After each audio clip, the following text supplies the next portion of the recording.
Hello, and thank you so much for checking out this episode of Promote the Hell Out of It.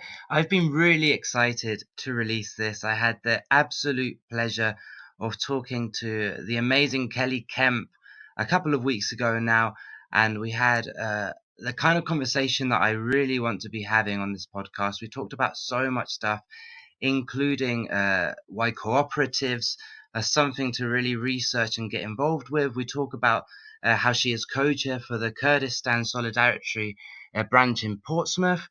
We also talk about healthy eating when you're on tour, and we talk about the idea of intermittent fasting and how that's helped her out.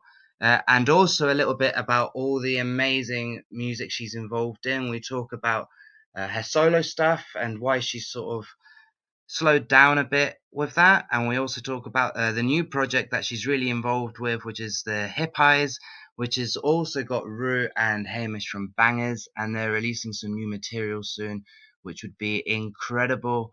If you checked out the material they've got out so far is amazing.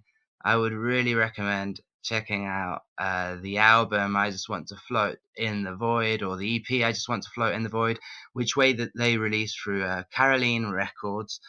And yeah, it's an amazing conversation. And if you do enjoy this, I would absolutely recommend checking out episode 1 and 2 of the podcast, where I talked to Sean McGowan from Southampton, another really good musician who's recently toured with the likes of the Levellers, Billy Bragg, and he's just been doing a full band tour of the UK as this comes out. So I think he's up north at the moment. And then in episode 2, I talked to Sarah Lucas, who is also known as Hello the Mushroom. She's an incredible street artist who's been involved in some amazing stuff. So yeah, I'm going to play you a teaser from the Hippies, so that you kind of get a taster for their music, and then I will jump right into the conversation with Kelly Kemp. I'm ready for the pressure to rise. I'm ready for the pressure to rise. And I hate waiting for folks to make their way in. I'm so impatient.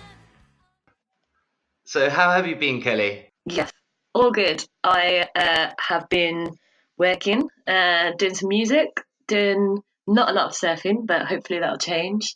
And that's it. That's my life. That sounds perfect. The surf must be pretty cold right about now, though. Yeah, right? and I've been like, I should just brave it and go in, but I have not. I'm just out for the winter. I'm not entirely surprised, and with the amount that you do, like with work and music and everything, finding time to surf is like incredibly inspiring. I find it difficult just to go for a run or whatever. So it's been a long time since I've managed to dunk in the sea and go for a surf. Oh yeah, I actually got in the sea on New Year's Day, not for surfing, but I just swimming costumed up and went, because I thought if I just get out on the first day of the year, then it's all uphill from there. It's a good start. The last time I did anything like that was on New Year's Eve, actually, but it was just as a dare, and I was freezing cold and was so sure that I was going to get ill because I've never been so cold in my life. So I don't think I'll be doing that anytime soon.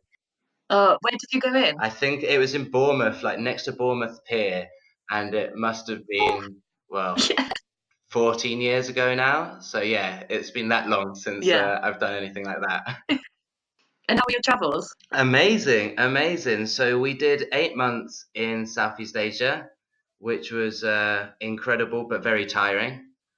And then a 25-hour journey back to Barcelona, where we're going to be for 10 days. So yeah, it's good. But I'm very bored of my backpack now, and I was very bored of the same clothes for 8 months. Are you going to stay in Barcelona? No, we're doing 10 days here, and then we're going over to the UK, where we're house sitting for an entire year to save on rent.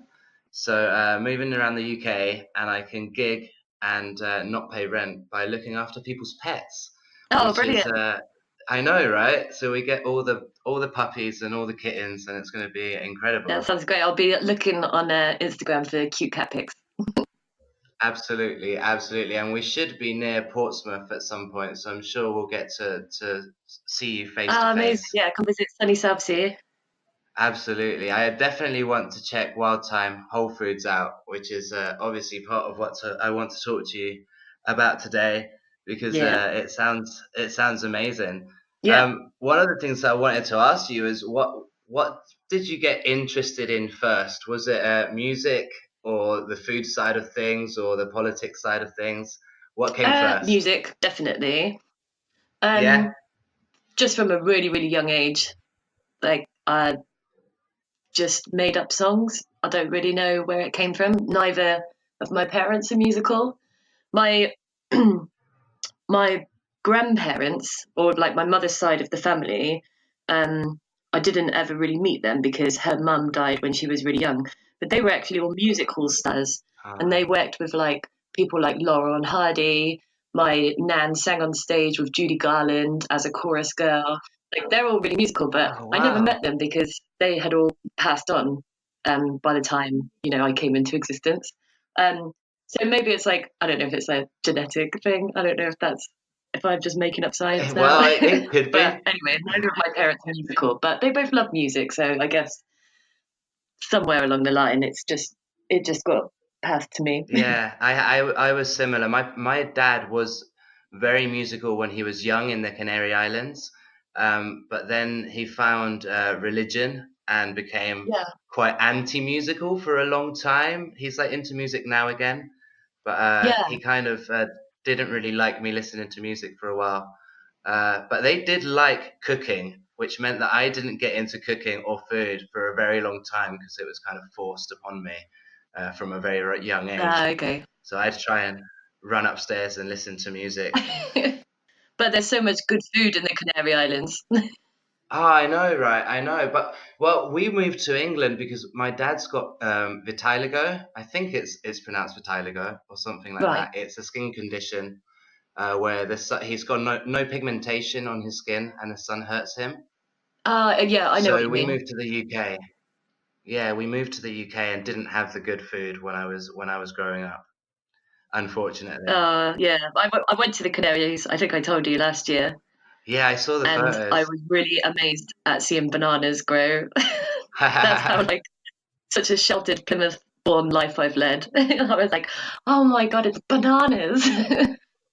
And then I saw like lemons and oranges, and it was just all go from there. Yeah, there's avocado plantations on La Palma as well, which Yes, I are saw huge. those, yeah. And loads of fruit that I didn't know what it was or recognise. Yeah, yeah. The spiky figs that you took the photo of are a funny one because every time I say to someone, "Yeah, the spiky figs," people are like, "What are those? They're not figs." Yeah. Well, I kept asking that because my Spanish friends were like, it's a fig, but it's not a fig. And I was like, I'm pretty sure It's this isn't not. any kind of fig. And they're like, no, it's a fig. But anyway, prickly pears as I got to the bottom of it. Prickly pears. Yeah, yeah, I think that's the one. And it's funny, when my dad was growing up in the Canary Islands, it was under Franco's regime, Yeah. and the plantations where they grew all this stuff were so big that they used to overflow onto the road. And my parents would go and pick them up off the road, and if the policeman came, they'd have to like run away because the policeman would chase them to beat Oh, them because of stealing fruit. yeah. But yeah, they used to go with cars sometimes and just fill the boot of the car up with avocados and bananas for free off the side of the road. That's amazing. And they taste so much better as well.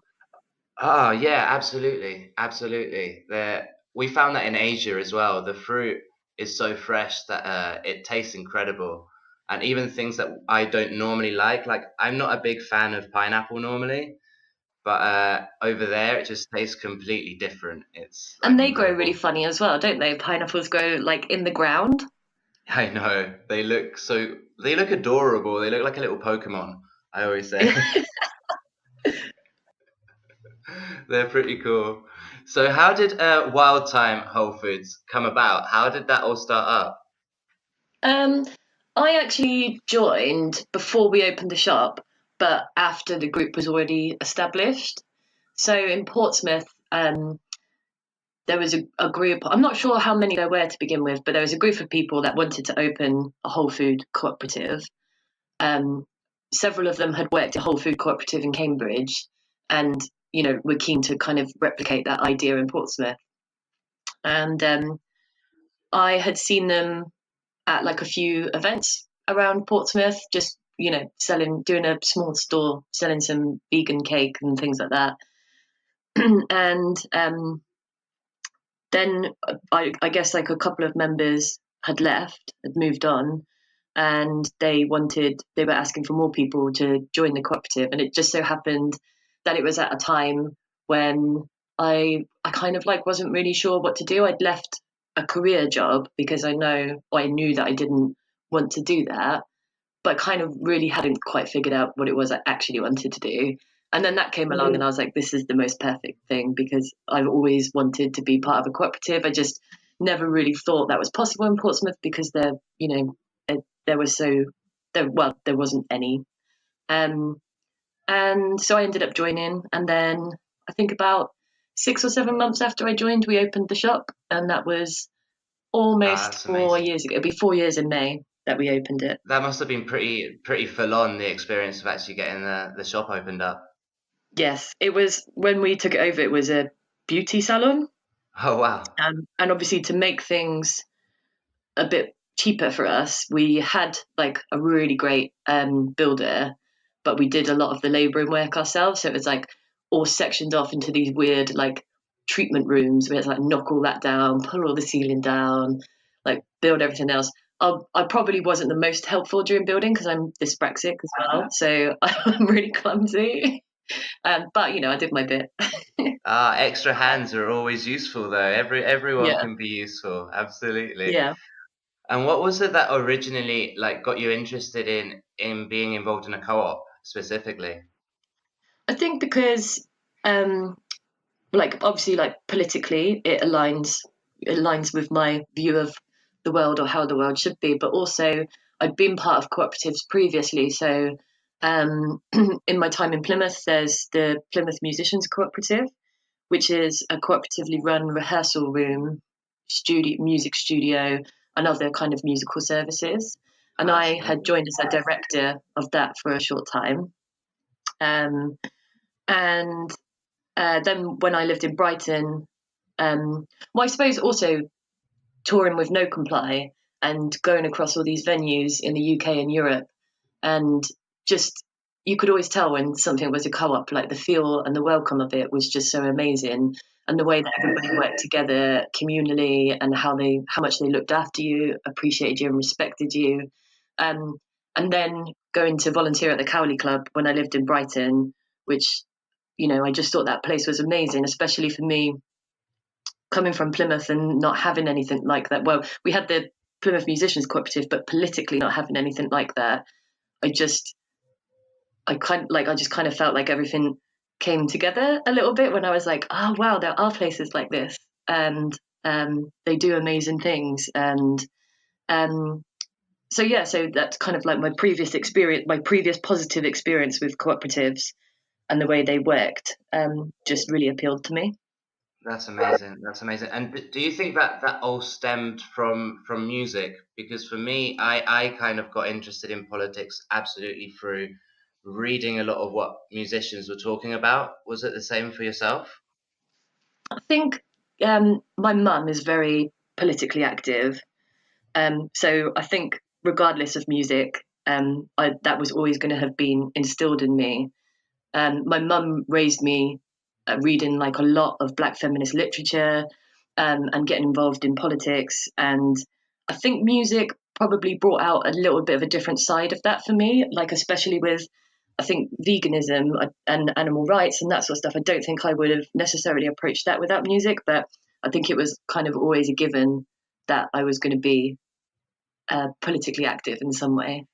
That's amazing. That's amazing. No, it was the opposite for me. My parents, when they became religious, specifically my dad, part of that was viewing politics like the devil's work. They didn't want anything to do with Yeah, politics. Fortunately, they did teach me to be very respectful of other people's points of view, which yeah. meant that I had the right conversations with the right people to get me interested in politics myself. So that was useful, but it's very different. So, Yeah. what was the band for you that kind of really brought that out, and you started thinking about things? a bit more? So for me, as opposed to it being a big band, it was so I got my start in music was extremely cheesy. I was into Backstreet Boys way before I was into anything that was remotely cool in any way whatsoever. But there was one Jehovah's Witness who was really into punk rock and just rock music, and he managed to convince my parents to let me go to a Foo Fighters gig with him when I was like 15, Yeah, maybe. And amazing. on the way up, he played like all the obvious records that now are really cringy, but at the time were great, like the Vandals and the Distillers, and we played a lot of No Doubt as well at the time, all those kind of bands.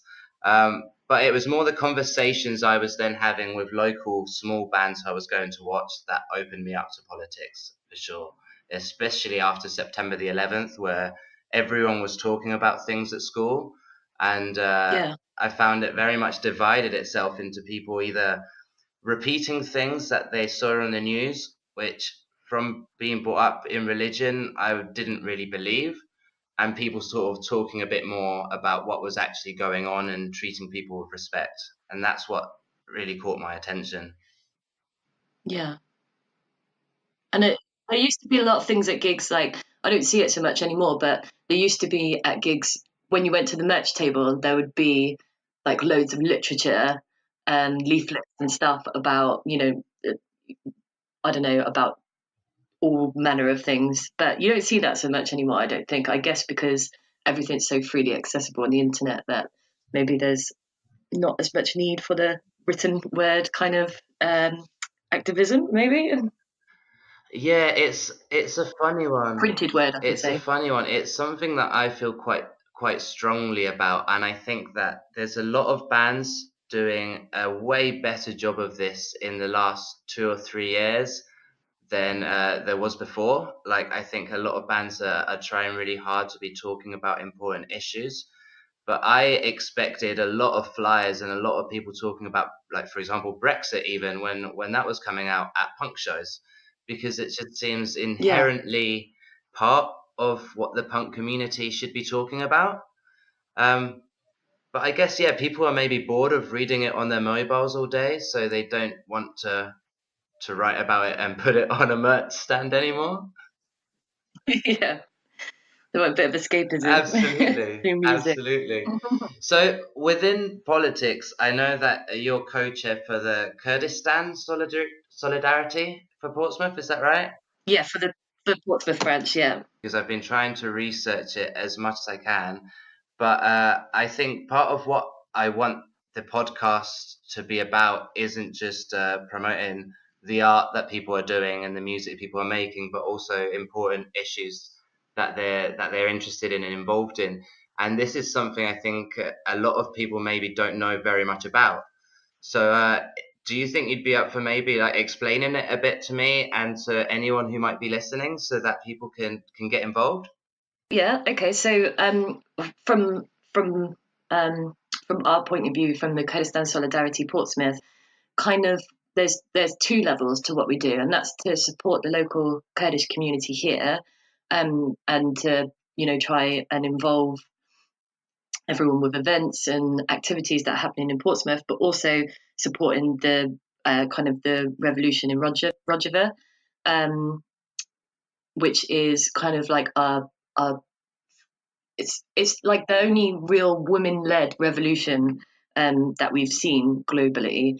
And it's where kind of women come first. It's not a case of we're going to have a revolution and then hopefully I'm kind of paraphrasing someone else who's quite inspirational.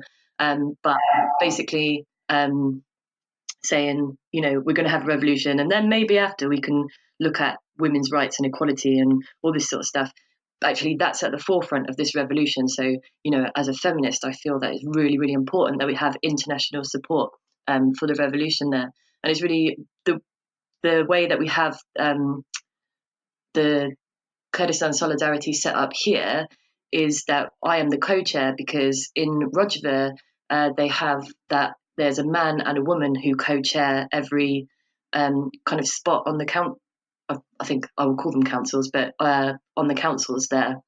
So we wanted to kind of emulate what they're doing in Rojava with our local branch as well. So I co-chair with my Kurdish friend Bavil, who kind of founded the Kurdistan Solidarity Portsmouth, and we've done some activities, so protests to kind of raise awareness of what's happening in Kurdistan, especially when Turkey were invading Afrin. And obviously, campaigning for Anna Campbell's body to be returned to the UK as well. And doing, things like film nights, music nights with international performers and Kurdish performers. And not entirely sure what we've got lined up for this year at the moment, but we're kind of working on it, work in progress still. Of course, yeah. And part of what I wanted to ask is what was happening with Twitter and Facebook, because it's almost like they've been involved in trying to censor what's actually going on, right? Yeah. So what happened with me on Facebook, I got banned from Facebook constantly, was because our Kurdistan Solidarity campaign had support for Öcalan. So Öcalan was the leader of the PKK, who's been imprisoned in Turkey for, I think it's almost, I have like a terrible memory for like dates and names and things like that, but I think it's about 20 years. And for the last 2 years, he's been in complete solitary confinement. So he's not even allowed to see his family. A few weeks ago, like his brother was allowed to see him, which was like the first time in over 2 years that he'd seen any family members. However, under pressure of the Turkish government, Facebook will remove anything that's kind of pro Öcalan or in support of Öcalan and ban the members. And I believe there's plenty of news articles about it, and they explain everything way more articulately than I ever could. But I believe that there was some kind of threat from the Turkish government that they would remove Facebook in Turkey unless Facebook adhered to some of their requests about silencing the voice of Rojava and Öcalan supporters. And I think there was a real interesting case of a Scottish schoolgirl of Kurdish descent who got banned from Twitter for raising money and supporting a movement in Kurdistan. And there's some great news articles about that, so I recommend Googling or visiting my Twitter, where I've put links up. Twitter haven't banned me yet, but Facebook, I've just given up. I'm not even on there anymore. Yeah, I've got a few of the articles that you've linked to on your Twitter, so I'll link to them in the description as well. And that's what I'm hoping is that people will want to go and read more about this, because it's one of the things that I realized whilst traveling and talking to people from different countries. It's very easy to get caught up in what's going on locally and forget everything else about all our friends who have relatives in other countries, or all the people around the world who are going through different things. And we'd be talking to people about Brexit as if it was this huge deal.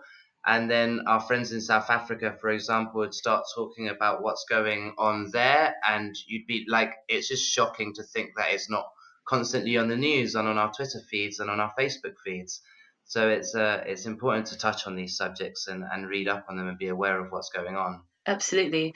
And the other thing, linking back to co-ops as well, in Rojava, lots of things are set up communally, so that the kind of like people, no one like owns anything, the community owns it. So in some ways, it's basically like a network of co-ops all across the region, which I find absolutely incredible.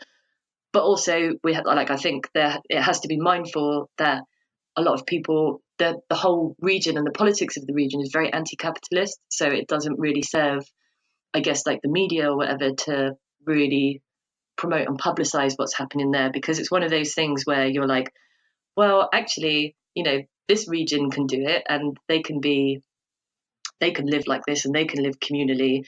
It can work, because I guess other people get ideas then, don't they? Well, yeah, but that's why it's such an important example for people to be reading about. So many times I talk to people about the idea of revolution, or any other concept like communism or anything like that, and people always think of it as failed concepts that don't work. and they never think of it as things that need working on in order to actually be effective. And the example you're giving of actually having a man and a woman involved in the decision making from the get-go is something that people don't even think about. They just sort of lay things off as ineffective and stick to things that clearly are not working at all. And that seems ludicrous to me. Yeah, and also, the fact that people aren't questioning that communism isn't working, and capitalism isn't working. Yeah. Because like if you look around us right now and look around the world and what's happening and how people are suffering and how people die as a result of wealth inequality, capitalism isn't working. But it's a case of we can look at all these other political ideals and be like, well, that didn't work, or that would never work. But what we're living through isn't working. It's working for some people, but for the vast majority of people globally, it's not. Absolutely. It's people have 100% been suckered into this idea of having to stick with what they've got, and they don't want to consider other options. And I find it very strange that you talk to people who really disagree and are very angry at what's going on, say with Trump in the United States, but the idea of in some way standing up against that and being like, no, this is not okay, I'm going to do something, seems to them to be on another planet. It seems impossible to do. They have to stick there and just go along with what's going because it's the law.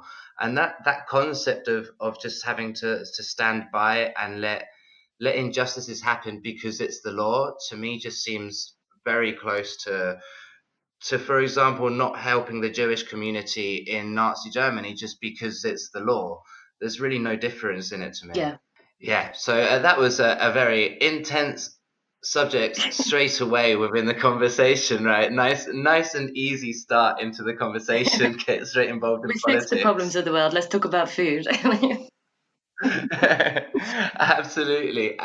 So I was going to talk to you about food because I want you to help me give some advice to anyone who listens about eating healthy whilst on tour, Oh. because it's totally one of the hardest things. Is it possible? Is it impossible? What do you think? Yes, it is possible, but the will has to be strong. Because I mean I'm probably a bad person to ask, because when I spent in my early to mid 20s, I spent obviously a vast amount of my life on tour. Um, and especially when I first went vegan as well, I probably lived off crisp sandwiches on tour. However, through my wizened years, I have learned that it is possible, really. And especially now, obviously, given that like supermarkets and places like that have such a better range of food, or that's kind of like accessible and affordable. Not that I recommend to everyone shop at supermarkets all the time.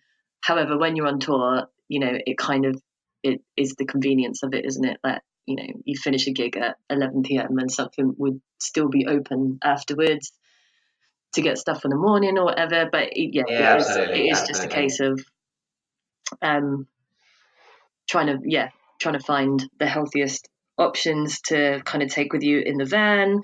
And then I don't know, it's tough if if the promoter's providing a meal.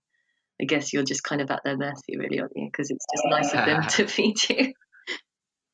Yeah, obviously, and you're trying to save money. I think if the meal's provided for you, you just get on with it and you count it as a blessing. Yeah. Yeah, absolutely. But I think for me the hardest thing is remembering at the start of the tour to not get overexcited and just stock up on beers, but to actually get some healthy snacks. Because otherwise, after your 2 beers in, it's all fair game, and you just want to have as many crisps as possible. Yeah. But yeah, just avocados. Sorry if anyone doesn't like avocados. No, that's my. I've figured out that for breakfast, because I'm trying to cut out a lot of bread at the moment because it really hurts me. So I've been trying to figure out what I like for breakfast, and it's both green. It's avocados and kiwis. Those are my go-to things for breakfast. Have you? So are you had to have a gluten intolerance? I need to actually go and figure out what is going on. But all I've noticed is that if I do eat a lot of bread, I get really bad stomach aches afterwards. So until I go get it checked out, I've Yeah. just been trying to eat less bread. But my sisters just had to go get checked for gluten intolerance. So it's quite likely that Okay. it's Yeah. something related. So yeah, definitely try some kind of like buckwheat pancakes or something like that for breakfast. Yeah, yeah, absolutely. I need to figure out some alternatives. Even sourdough bread doesn't hurt as much. Yeah, lots of people have said that actually that feel they have like a gluten or wheat intolerance. They seem fine with sourdough bread, um, or like rye bread, I guess. Yeah, I should try rye bread too. Absolutely. Which is, if you're touring in Germany, is like that is a surefire way to stay healthy. Is just eat up some rye bread and vegetables Yeah, well, because they're really good at that. Germany was so good for food when we were there because the promoters just gave us so much food from the local markets to take back with us. It was ridiculous. We were well stocked up. Yeah. Yeah, very well looked after And I there. think as well, like when you're staying at someone's house, they're normally like, especially if you offer to make them breakfast as well, they're normally more than happy to uh, kind of hand over their kitchen Ah, that's a for good you to tip. make I hadn't thought make of up a that. nice meal. No one's going to turn down free food. Like, Ah, if someone stays at my house and they want to make me breakfast, they're like my best friend. I always overthink things too much when I'm staying around someone else's house, and I have all these great ideas of things I should offer to do, and then I just feel really awkward and just kind of sit there and say thank you to everything. But no, that's a good idea. Offer to make breakfast, Yeah. and then you're in control. That's a good one. What do you normally go for if you're making breakfast? Like if I'm making for like more than just myself, I'd probably go for some kind of like scrambled tofu. I really like it, like when you chop up tomatoes with olive oil, salt, pepper, lemon, and coriander, Yeah, yeah. and then have that like you can have that on toast or whatever. Like that's just so great, and it goes really well with like scrambled tofu and avocado and that sort of thing. But I skip breakfast a lot when I'm on my own because I do intermittent fasting or try to as much as Okay. possible. Um, for no other reason than it helps my energy levels during the day. I've just found that I used to get really sleepy in the afternoons, and the shop is such physical work. It's like lifting boxes, doing deliveries, being on your feet all day, like cooking loads of food in the kitchen. Like it's very, very active, and I just found that I was getting really tired in the afternoons. And I tried intermittent fasting because my partner was doing it, and it just if I don't eat until I don't know like 11, 12 o'clock, my energy levels just stay a lot more consistent throughout the day. So different things work for different people. I'm not saying everyone should do it, but No, that's amazing. Because I definitely suffer from a lack of energy in the afternoons at times as well. But do you not suffer from fatigue if you don't eat that long, or does that go away after a while? no, absolutely not. Like the whole kind of like theory behind it is that it takes 12 hours for your body to digest. So if you don't eat for 16 hours, you're given it could be anywhere really from 14 to 16, but if you have a period of your body's going through a period of non-digestion, you're actually giving it a rest. So it's kind of almost the opposite. Okay, and I'm guessing that's like no coffee or anything. Well, there's two different schools of thought on that because there's kind of the fast where you would have no coffee or herbal tea. It would literally just be water, and that's considered like a pure fast. But then if there are other people that would have coffee or herbal tea during that time. I think it's just a case of figuring out what works best for you, but probably in terms of your internal organs and stuff, it would be better to just have water and not coffee. I love coffee though, so that doesn't go Yeah, I that like well for coffee. me. I like a black coffee in the morning. Okay, well, I might have to give that a go, and I will let you know how it Okay. goes on. Yeah, I'm not sure if I can handle not eating. Like I might be able to handle it in terms of physically, but I might be really annoying to my partner Jane. She might be really annoyed at me because I might get really grouchy and just not be the But nicest you, person to well, be around. yes, but I'm sure that some people do. But I get really productive and I get real clarity of thought. Oh, well, Yeah, see, that would fix a lot of issues for me, so that would be great. yeah. I'm terrible at making decisions and things like that. But I do seem to achieve more mental clarity when I've been fasting. Ah, okay, okay. Well, I mean, it's definitely got to be better than eating some fatty foods. You know, like there's times where I have a meal, especially if I go out and I've chosen badly in a rush, and I'll have 2 bites and instantly know I'm going to be really sleepy and regret it like straight away afterwards. It's the worst feeling.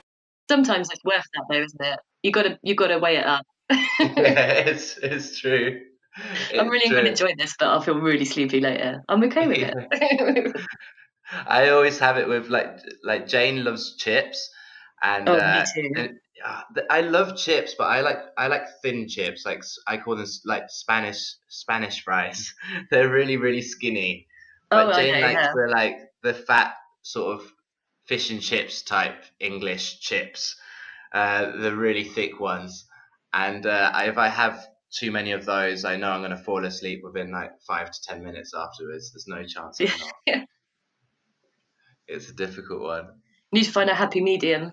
The I know, the yeah. straight cut chip Yeah, or the yeah, curly fry. absolutely. The curly fry is a good one, the curly fry. Although I'm a big fan of smiley faces. I'm a big advocate for Oh people no, sticking to I don't smiley like. I like faces. hash browns, but I don't like them. Hash browns, yeah, hash browns win every time. Hash Yeah. browns do win. I was reading something on Twitter the other day, which was like about how it's a rite of passage into veganism to discover the hash brown sandwich, carb on carb Yeah. sandwich. I saw Beelzebub posted in Brighton that they had, I think it's a baked bean patty and hash brown burger, Oh, but with crumpets as buns, and it sounds like the oh. most incredible thing for. I'm sure that like that will convert like people into veganism because it sounds like incredible. Yeah. But yeah, I went in Asia. I'd go in every country trying to find hash browns because they're one of my favorite things. And I got here to Spain, and this morning we went out trying to find breakfast, and I forgot that it's not really done in Spain, the hash brown. So I came back disappointed. Oh, like, gonna have to make your own. Yeah, I do like making hash browns, but we're staying in a shared Airbnb, so it's not the Uh, best place to cook here, unfortunately. But I'm looking forward to being back in the UK and having kitchens that I can start cooking in. yeah, I went to Madrid recently, and I found it really strange because like I can't remember what the supermarket is called. Like one of the kind of like big Spanish supermarkets, but they had like this like massive amount of um like vegetarian like seitan based food. All of it had egg in. Ah, Yes, it's like my friend that could speak Spanish was like, no, that means egg. No, you can't have that. That means milk. Like, and I was like, but all of this stuff is incredible. Like they've got this huge section of it, but just not like there's like one or two things actually that didn't have egg in. yeah, I'm not sure. I haven't been to Madrid, but in Barcelona, there's quite a good vegan scene. Um, and just because Jane and me like love food, we've discovered all of them, and every time we've got friends over, it's quite nice being able to actually go to places that you know they're going to enjoy the options, and that you know that it's actually not just restaurants that have a vegan or vegetarian option, if you know what I mean, but that actually put a lot of effort into Yeah, making nice meals. and you've got all these Yeah, nice organic shops as well in Barcelona, isn't there?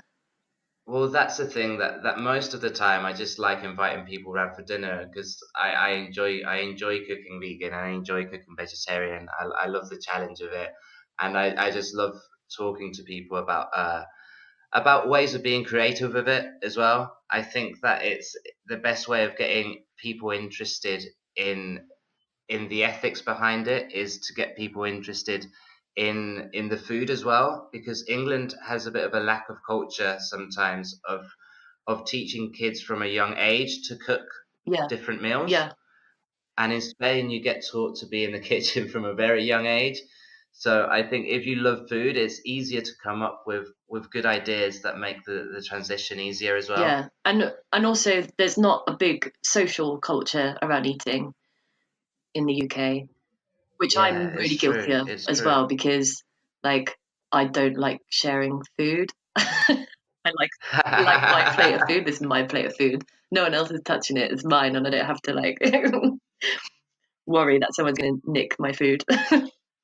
I was an only child as well, so it's not even like I had like a bad experience with siblings. Oh, no, I get really awkward when we go to restaurants, and sometimes Jane will say, "Do you want to get 2 plates and share them?" And I'm like, "Not really, because I know what I want to order and I know I'll like it, but I'm not sure if I like what you're having." And then I've got to have half of it.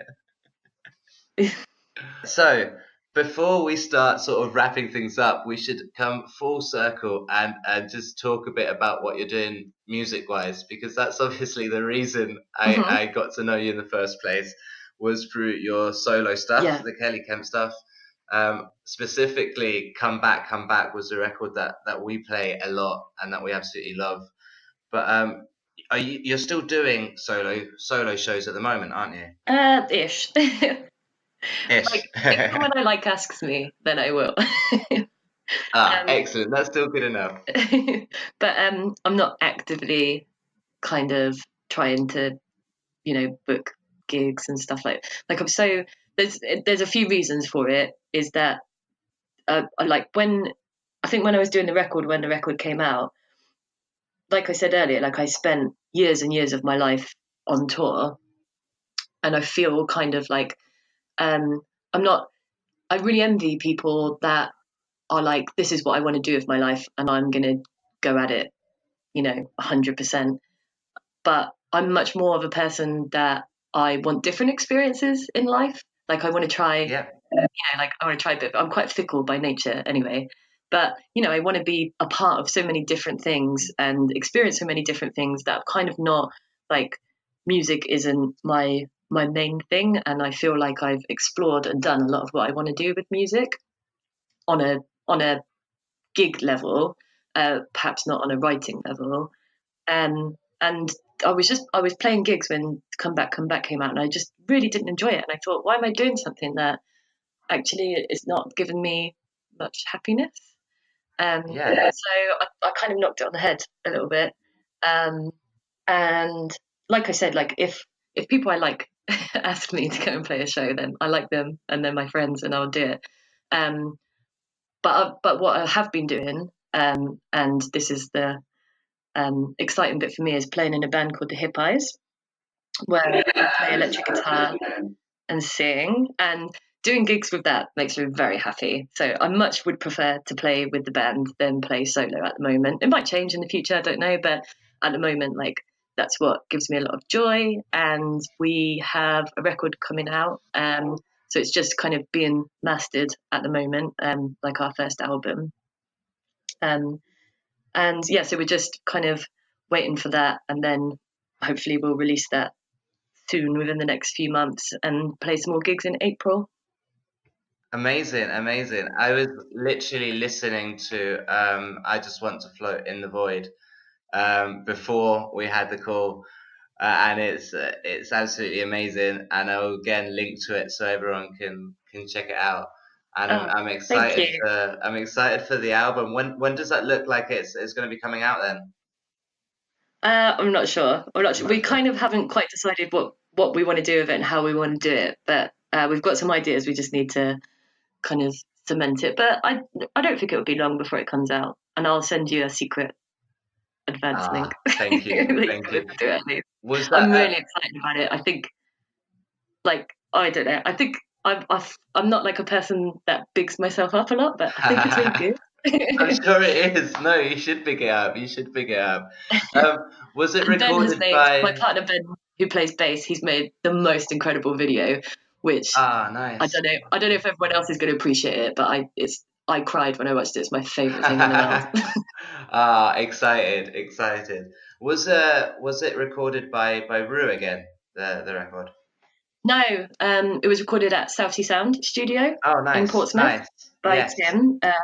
Tim and Elle, who own the studio, are like our really good friends, and Ben works at the studio like one day a week as well.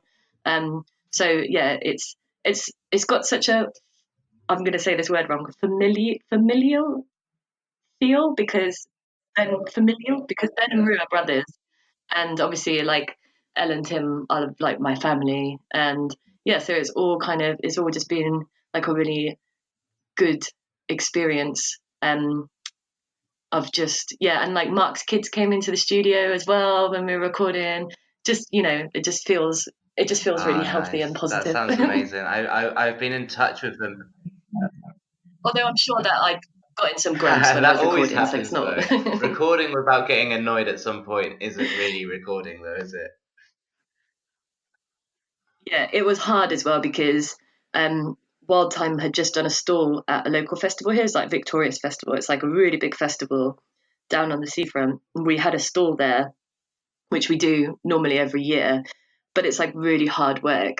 So it's like, like 14-hour days or whatever. And then the second day of the festival, like everybody's everybody's like, what do you call them? Not what do you call like that The tent thing that canopy? goes Yeah, over stalls? canopy. Yeah. Canopy? Is that what it's called? They all started blowing away. So I was like out in the rain, like pouring down with rain, like 50-mile-an-hour wind, like trying to help all these people like get all their stuff back to their cars because everything was blown away. And then anyway, I gave up on the festival. I was like, this is not happening today. I'm going to go up to the studio and see where they're up to, because I was going to record the next day, and they somehow just roped me into like recording on my guitar that day, and I was like, I'm so tired. But I think that worked well because I think I'm like really susceptible when I'm tired, so I just like do it again. Okay, fine. No complaints. I don't like put up a fight. Oh, that sounds great.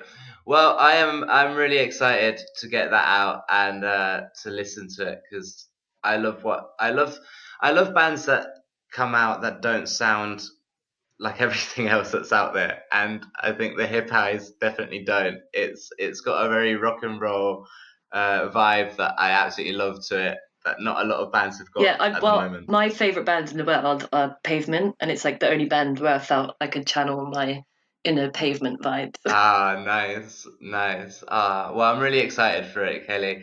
Thank you. And thank you so much for chatting to me today. It's been absolutely great. Yeah, no, thanks for having me on.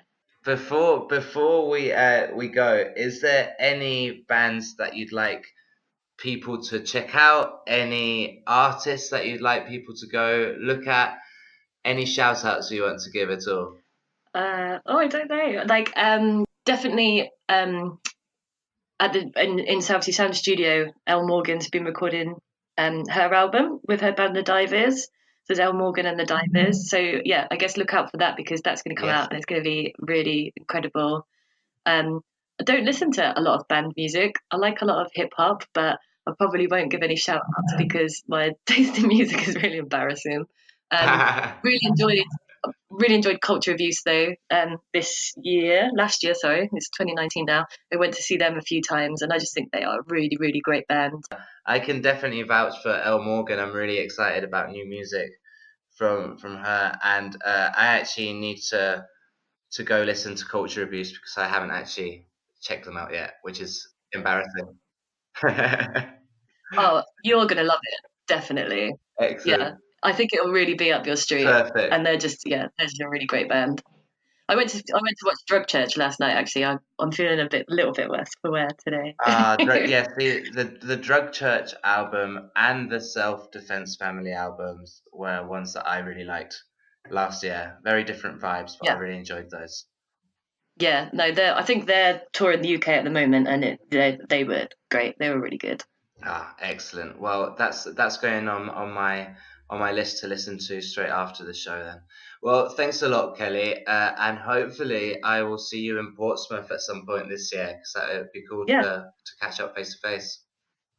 Don't forget the cat pics. Yeah, of course. Lots of pet pics coming up for sure. Yeah. Right. Thank you very much. I'm going to hit stop recording now. I